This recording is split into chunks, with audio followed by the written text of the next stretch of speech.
അതേ പ്രശ്നങ്ങളൊക്കെ തീർന്നു സാറേ. പീഡനത്തിന് ഒപ്പിലൊന്നും പെടുത്തില്ല, സിമ്പിളാ. ആഹാ. വിനീത്, ഇതെന്ത് പറ്റി? സാധാരണ ഇങ്ങനെ കൺട്രോൾ പോകുന്ന ആളല്ലോ. ആള് നല്ല ഫിഗറായിരിക്കും, അല്ലാതെ പിള്ളക്ക് കൺട്രോൾ തെറ്റില്ല. ഒന്നാമത് വിറ്റയുടെ ഡ്രസ്സിങ്ങും നെഞ്ചും തള്ളി ചില നടപ്പും കണ്ട ദൈവം തമ്പരായാലും കൺട്രോൾ തെറ്റിപ്പോവും.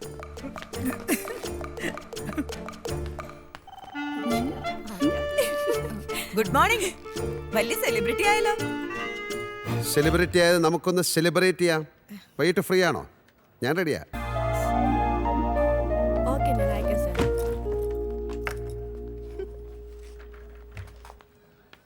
ഞാൻ ഒരിക്കലും വിനീതമ്പിളയെ കുറ്റം പറയില്ല.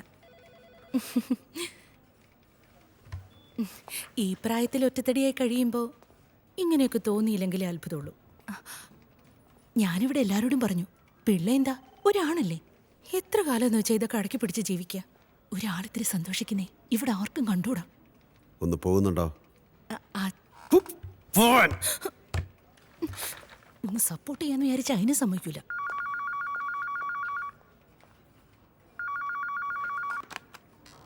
യെസ്, വരാം. അല്ലെങ്കിൽ സ്ത്രീകളെ ഇൻസൾട്ട് ചെയ്ത് സംസാരിക്കുന്നതും പെരുമാറുന്നതും നിങ്ങളുടെ പതിവാണ്. I know that. ഒരു പബ്ലിക് പ്ലേസിൽ വെച്ച്, അതും വനിതാ രത്നത്തിന്റെ ഒരു സ്റ്റാഫ്. ഈ പറയുന്ന പോലെ നോ ജസ്റ്റിഫിക്കേഷൻസ് ഒന്നും വേണ്ട. അവര് ഡീസന്റ് ആയതുകൊണ്ടാ കംപ്ലൈന്റ് പിൻവലിച്ചത്. ഇല്ലെങ്കിലോ? ഈ ഫറ എന്ന് പറയുന്ന സ്ത്രീ ദീപയുടെ ഇന്റിമേറ്റ് ഫ്രണ്ടാ. ഞാൻ അന്വേഷിച്ചു. ഇനി നിങ്ങൾ തലകുത്തിയെന്ന് ശ്രമിച്ചാലും ആ ഇന്റർവ്യൂ നടക്കുവോ? You are hopeless. Just a minute.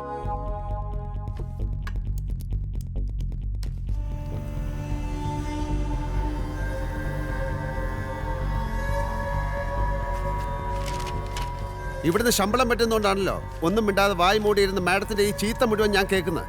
ഇനി അത് വേണ്ട. ഇതെന്റെ രാജിക്കത്താണ്. I resign. അതാണല്ലോ തനിക്ക് വേണ്ടത്. ഞാൻ ആ ജോലി ഭംഗിയായി തീർത്തു തരാനല്ല താൻ ആഗ്രഹിക്കുന്നത്. ഞാൻ തോക്കണം, എന്നിട്ട് അതിന്റെ പേരിൽ തനിക്ക് എന്നെ പുറത്താക്കണം. ഇനി ആ ബുദ്ധിമുട്ട് വേണ്ട. ഇനി ഞാൻ നിങ്ങളുടെ ശമ്പളക്കാരനല്ല. Mind it.